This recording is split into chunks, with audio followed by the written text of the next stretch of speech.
And there we go, ladies and gentlemen. Welcome to the Dr. Sem Yankees Show. April the 18th, 2026. Right now, the Yankees are playing the Kansas City Royals. It's the bottom of the third as I record this, and there's no score. Remember last week we brought the show to you from numbers under 200. Today we're going to bring you the show with numbers under 100 in a special and unique way. But before we get to any of the Yankee talk, let's make today a great day. And how do you make your day great? You already know the answer. You look around and you notice the good. You see the good things in your life and you appreciate them. You take them into your heart and you say, my goodness, there's a lot of good in my life and I should be appreciative. One of the greatest attributes of people is when they are grateful. When you are appreciative, when you're grateful, you can't help but find the good. You can't help but have good days. But I know, I hear some of you out there, Dr. Sem, it's bad. Worst day ever. Worst month ever. Worst year ever. I get it. There is no good. I disagree. There's good. There is good even in the worst situations. Sometimes it's very hard to see that good, but it's there. But if you can't find any good, make some yourself. Find something you can do for someone else. Create good. And when you create good, there is good. Just a reminder as well that this show is brought to you by Artemisia Publishing. Artemisia is an independent traditional publisher located in the good old United States of America. They have a wide selection of fantastic books across a plethora of genres. Go to apbooks.net and check out their great selection of great books. If we have time, I'm going to share a chapter from my newest book, getting rave reviews, The Greatest New York Yankees by uniform number. Some of the other books that Artemisia has published, of course, Roy White, From Compton to the Bronx, The Least Among Them, the greatest novel ever written. If you have not read Scattering the Ashes, your life is incomplete. Complete your life. Make your life one that is complete, that is fulfilling in every way by reading Scattering the Ashes, or even better yet, get the audiobook and you can hear me narrate this entire novel. I did the audio recording for it. And the most popular book of mine of late just got the first quarter sales for 2026. And this book is just killing it right now. 365.2 Going the Distance, A Runner's Journey. Take a listen. This is a good one. Take a listen. You want to hear this story of this great book. Of course, there's one other book that I did not publish with Artemisia. This book was published at Sunbury. And this also, West Point at Gettysburg, Volume 1, A through G, is getting rave reviews as well. All my books get rave reviews. But, listen, my dear friend, sometimes people say, what do you know about that? You can't do that. Every major leaguer was once a little kid who said, someday I'd like to be a big league baseball player. And there were people who said, you can't do that. That's not going to happen. But it did. You have to work for things. But when I started writing books, people told me, like, what do you know about writing? You're a school principal. What do you know about writing books? You're not an author. I'm not an author, huh? And there's plenty more to come. I'm telling you, we just keep, me along with the publisher, we just keep cranking them out, baby. That's something to be pretty, proud of. I'm sometimes it's like, I wrote all that. That's great, but it's hard work. It takes a lot of time. It takes years, but it's good stuff. So check it all out. My friends, also go to the greatest Yankees site in the world, startspreadingthenews.blog. Start spreading the news. We put up articles every day at 6 o'clock, 10 o'clock, and 2 o'clock. Of course, if there's a game during the day, the 2 o'clock article gets preempted for the game thread. If not, we add the game thread for all the night games. People log in, give their opinions of what's happening, and it is the greatest, the most active Yankee site out there, at least the most active and greatest one that isn't funded by some giant network. There's other ones, and they put out articles, and some of the articles you read and you go, that's just AI. That's never happened, and that will never happen. We write all our own stuff, and I've got a great staff of writers who bring you all sorts of great content. Yankees are now in the top of the fourth. There is no score, but there's an interesting statistic, and it's called ERA plus.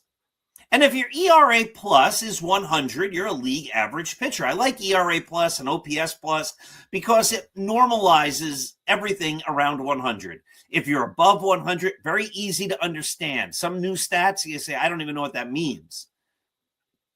You look at WAR, and I like WAR, but you look at WAR and you go, well, he has 4 WAR. Is that good? Is that bad? But OPS plus is simple.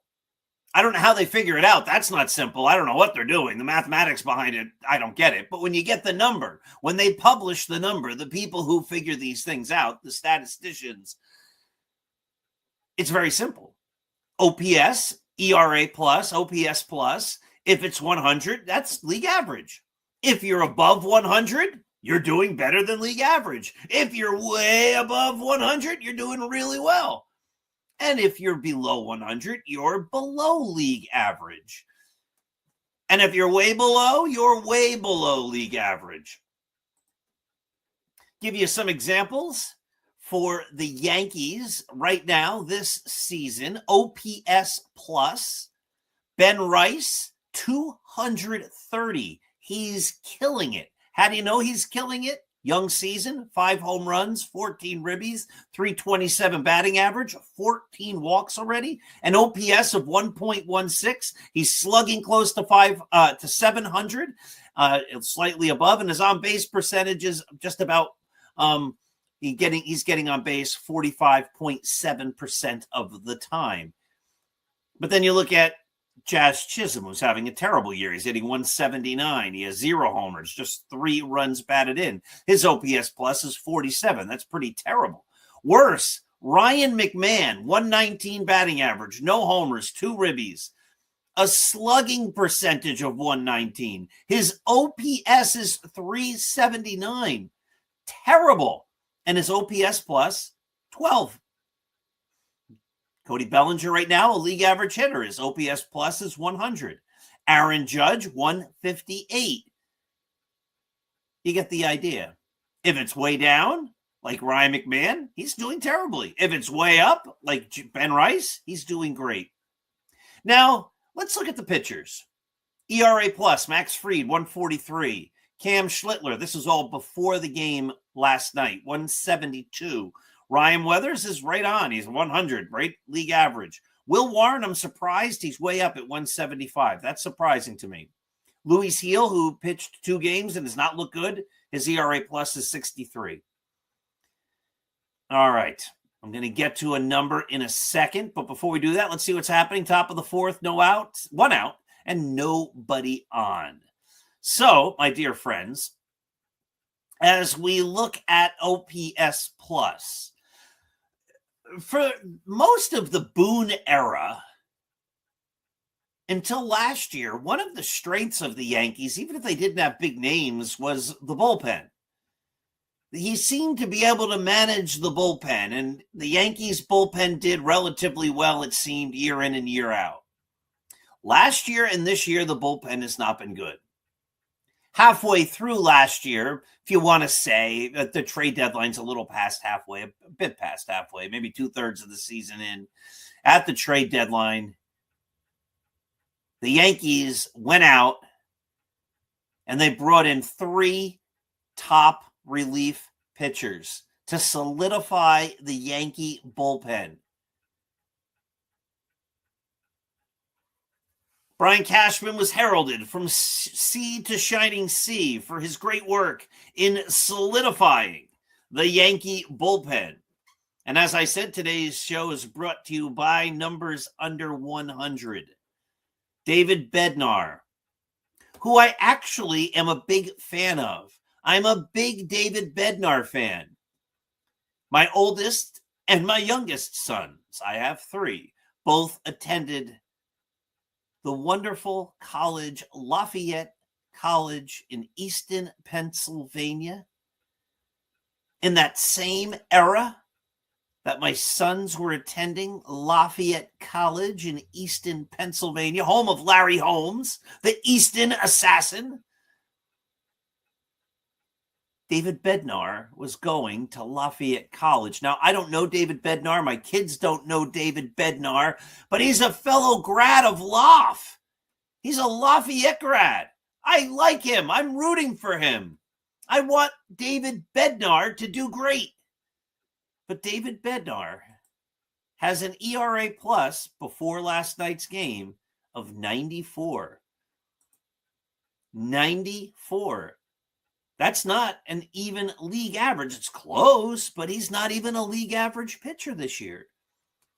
And for a guy who everyone says is going to be the closer, and I like him, I'm a big fan. I think he's got guts. I think he's got moxie, but it's not as if he's been a great pitcher for the Yankees. Obviously, ERA plus 94. He was one of the big 3 that was brought in to save the day, solidify the bullpen. The other guy the Yankees got was a guy named Camilo Doval. Camilo Doval has a 7.36 ERA. He's pitched in 9 games. He's pitched 7 innings. He's allowed 8 hits. He's walked only 1. He struck out 7. But his ERA plus, 60. 60. 6-0. That's not bad. That's very bad. All right, so Brian Cashman 0 for 2, but listen, he brought in 3 guys. He brought in 3 at the trade deadline, 3 relief pitchers.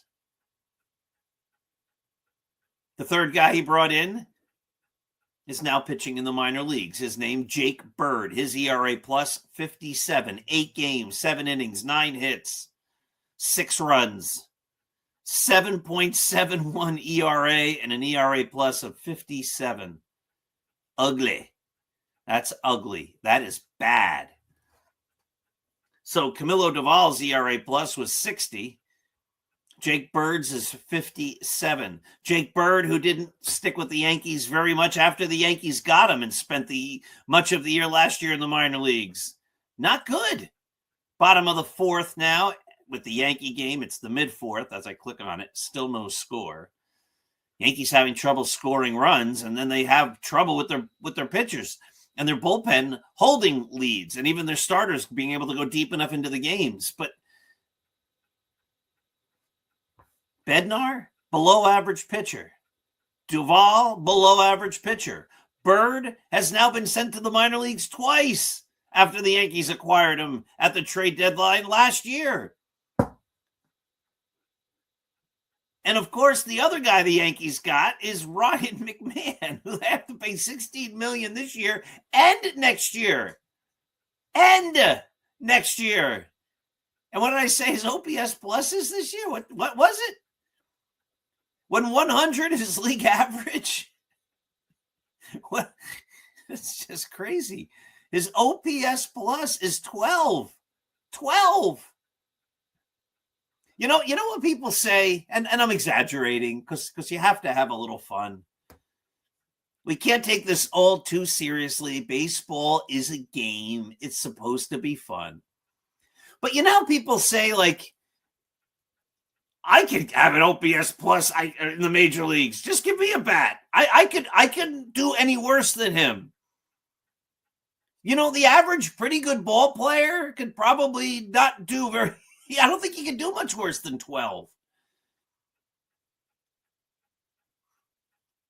Yet last year at the trade deadline, Brian Cashman was praised from sea to shining sea. I wrote a critical article at the time saying, I don't quite get it. I don't see like the Yankees. Yankees didn't bring in Cy Young, Hank Aaron, Tom Seaver, and Bob Gibson, or they didn't bring in Mariano Rivera, Whitey Ford, Raleigh Fingers, and Lee Smith. They brought in Ryan McMahon, David Bednar, Camilo Doval, and Jake Bird. And none of them are really doing all that well. In fact, they're doing terribly for the most part. And Bednar needs a couple of good outings, I would assume, to become league average. Like, at some point, and again, I've said this a million times, I think Brian Cashman, by and large, has been a very good general manager. I think he was great in the beginning. But he has been the Yankee general manager now for, I think the last I checked, 14,000 years. And in leadership, there's a time when your approach grows stale, and Cashman's approach has gone stale. It's been stale. When he retires, he deserves a plaque in Monument Park. He did great work for the Yankees. He has made the Yankees perennial winners, not champions, but winners. They win every year. They're always over 500. They're always in a pennant race. They never win. They never win championships because his methods don't work anymore if the goal is to win the World Series. And that should be the goal. But people praise the work he does. And then you have to look at it. And you have to say, like, well, that's the work he did. That's what everybody said was great last year. Oh, my goodness. Look what he did. He solidified the team. They didn't win the World Series last year, and they're playing poorly this year. Quick update. What's happening? 0-0, no outs, bottom of the fourth. All right. So you get the point. Like, for the Yankees to get to the next level, they need some radical changes of approach, of philosophy. The manager needs to go. I've said this a million times for a long time. Aaron Boone has managed the Yankees longer than anybody else since they started winning championships without ever winning a championship. No one else has gotten this many chances, this much rope. And yet they keep running him out there. And we see bad mistakes. We see games that he loses. He sends up J.C. Escarra to pinch hit. He leaves Randall Grichuk in a game late to bat. He leaves Paul Goldschmidt on the bench. Not saying Goldschmidt would come through, but he's a better bet than J.C. Escarra and Randall Grichuk. It's just, we see this year after year, bringing in Nestor Cortez in a World Series game. We see him getting befuddled and confused on the bench when things are happening quickly. You see him looking around. The Yankees hired him out of the broadcast booth. He had never had any experience at any level running a ball club. And they said, that's a good idea. We're going to take the guy who's never done this and give him the New York Yankees. And let's see if he wins. And of course he didn't, and he hasn't. And it's frustrating because he hasn't really ever seemed to grow as a manager. You don't ever hear the other team going, well, you know, the Yankees have a lot of good players. And also one of the big problems is trying to outmanage that Boone guy. That Boone guy is always a step ahead. I mean, Yankee fans who pay close attention see that he's usually a step behind. The Yankees are reactive rather than proactive. And they're really not going to win anything unless there's a radical change of approach. Cashman's magic has worn out. And there's nothing wrong with saying that. He was a great general manager. He did great things. But guess what? Babe Ruth was a great ball player. You don't want him playing right field anymore. Reggie was a great ball player. Derek Jeter was a great ball player. People have shelf lives. And that goes for players, that goes for managers, that goes for general managers. And it's time for the Yankees to get serious and say, we need a new philosophy. Now, they might win the World Series this year. They might. And then you say, Paul, you're so wrong. I don't think I'm wrong. And I don't even know that if they win the World Series, that disproves what I've been saying, because it's been since 2009 since they've won a World Series. How many more seasons do the Yankees have to fail to win a World Series before the owner and the general partner say, you know what, it's just, this is not working? Or they should say, our goal is no longer to win the World Series. Don't try to sell your fans on most championships. We're always in it to win it. Our goal is the World Series. If we don't win the World Series, it's a failed season. If you don't believe that, and you don't act to make that happen, well, then don't say it anymore. Say the Yankees make tons of money. We're all very happy because what we're doing is making tons of money. And God bless you. I think that's great. They should make tons of money. I want the owners to make money. I want Brian Cashman to make money. I want the players to make money. Sure, spread it around. Let them all become super rich. I'm all for it. I have no problem with that. But don't tell me, as a fan, and every other of the millions of fans, our goal is a World Series championship. It's a failed season unless we get one. And then run out the same team with the same leadership year after year with the same approach that's not working, and say, we care about winning. No, you really don't. If you cared about winning, there'd be a different approach eventually. We'd see something different. You'd hold Brian Cashman. You'd hold Aaron Boone accountable. Again, I think Cashman did a great job. I don't think he's done a great job in a long time. If the goal is to win championships, if the goal is to be competitive, he's phenomenal. If the Yankees give him the truth serum and you say, what's your biggest goal, Yankees? Hal Steinbrenner, what do you want the most? Do you want the Yankees to win the World Series?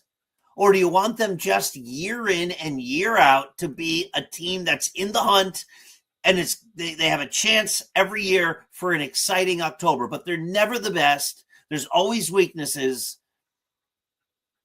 If the goal is, we just want to have a very good team, be a little slightly better than the competition, well, then the structure is working.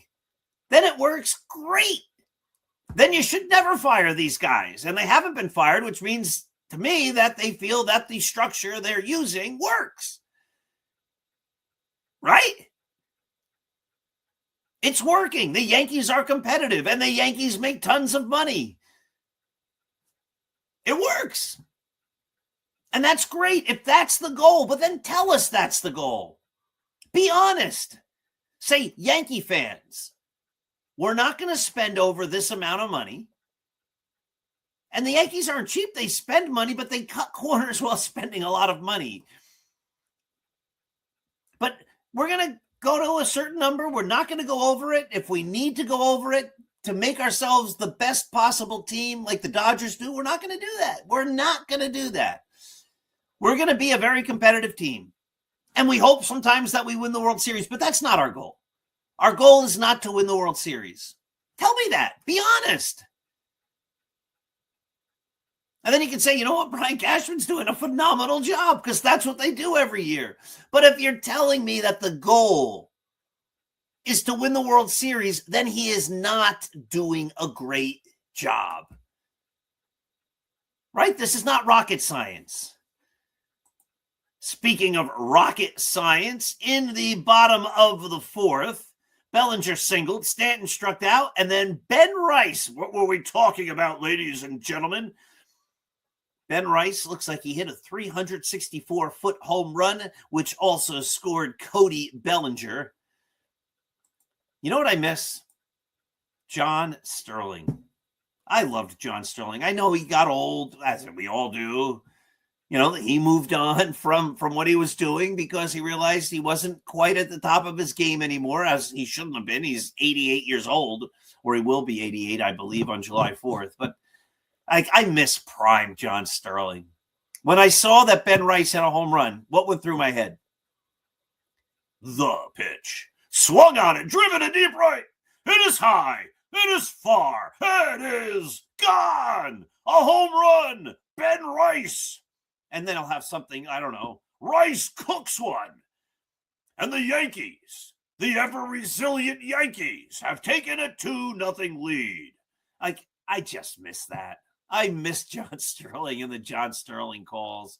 They were the best. I know people thought it was hokey. It wasn't. It was great. It was a pleasure to listen to Sterling call a game. Loved it. Maybe someday we should do all the great Sterling calls. You know, just look them up somewhere, find a list, and just remember them. You're on the mark, Teixeira. It's a thriller by Godzilla. The pitch. Bernie Williams swings. There it goes to deep left. It is high. It is far. It is gone. Bernie goes boom. You know, it's just that I miss that. I wish he'd never retire. I wish John Sterling would live forever and be able to call games like that. So I see Ben Rice homer. The only thing going through my head is a Sterling Ben Rice home run call. Well, good stuff. The Yankees are winning. They're very competitive. See? If that's the goal, they're doing great. If the goal is to win a World Series, they're not. Oh, my dear. My goodness. All these great books. So many of them. Not enough time ever to read them all. Yes, there is. There's enough time for me to write them all. You should buy at least a copy for yourself. You should buy at least copies for your 20 or 30 or 40,000 closest friends. I was going to read you from this one. And we just run out of time every week. So one of these days, I'll get to it. Have yourselves a wonderful day. Let's hope the Yankees win.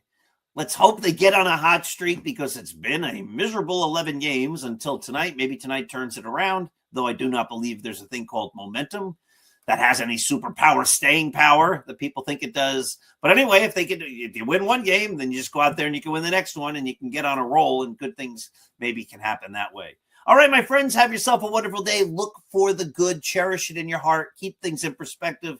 The Yankees and all of this is just fun. It's good. It's entertainment. You can be passionate about it. But remember, there are more important things in life than the Yankees, like family, friends, all sorts of things. Love, God. Have yourselves a wonderful day. And I'll be back again on Monday night with Dr. E.J. Fagan of the Start Spreading the News Yankees podcast. Have a great day.